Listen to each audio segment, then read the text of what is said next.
Hi folks, this is Jake. Hope you're okay today. It's good to see you. We're looking at this book and we're looking at who chose the Gospels and just looking at some of the scholarship behind that question. And basically what Hill's been saying so far is that the Gospels were being used widely in the ancient world from the late 1st, 2nd, early 3rd century, used in a variety of ways, showing that they were authoritative. He writes, the Gospel of Judas. It seems to be universally recognized that the value of this newly famous Gospel in providing independent historical information about Judas or the 1st century in Palestine is nil. For what historical knowledge it does reflect, Frank Williams argues that the Gospel of Judas seems to be based on clues or hints in the four Gospels which it's possible for us to identify. This is not to say the Gospel of Judas spells these hints out to refer explicitly to the four Gospels. For this school, their authority is not more than a relative, and to some, to name or emphasize them would be counterproductive. Still, it is not difficult to see how they have been used as sources. The Gospel of Judas is also familiar with the canonical Book of Acts. Thus it seems clear, quote, that at least for the portions of our work which are meant to be historical, the four Catholic Gospels and the Book of Acts were the chief literary source. End of quote. The Gospel of Judas, of course, rejects the four Gospels and the Book of Acts as its own religious authorities. As noted earlier, it seeks to rewrite the Gospels and to cast aspersions on the apostles of Jesus. But by doing so, the authors attest the acknowledged authority of these very Gospels in the Church that he despised.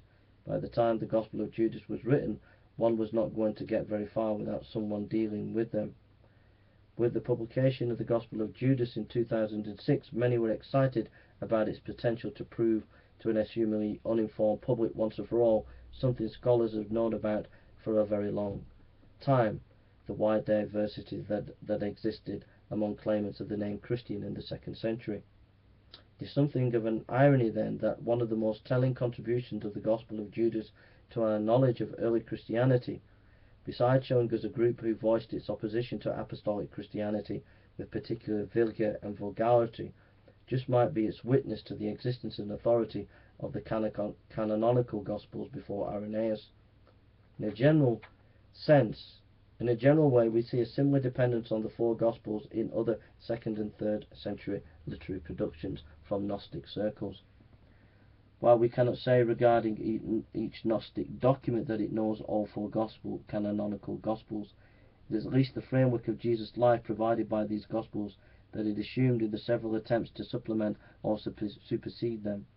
Speaking of a somewhat later Gospel of Mary, Fienne Perkins says its incorporation of kingdom sayings of Jesus into the canonical framework of resurrection appears to suggest that the canonical Gospels played a crucial role in determining what would be credibly attributed to the Lord.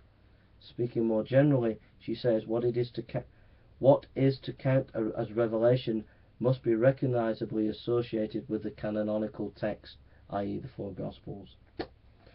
So there we are. That's some really scholarly material on why we can say that the reason why the four Gospels are the four Gospels and not the Gnostics is most of the Gnostics are quoting the four Gospels, and the four Gospels were more widely circulated and being used by the Church and seen as authoritative in the earliest accounts of Christianity.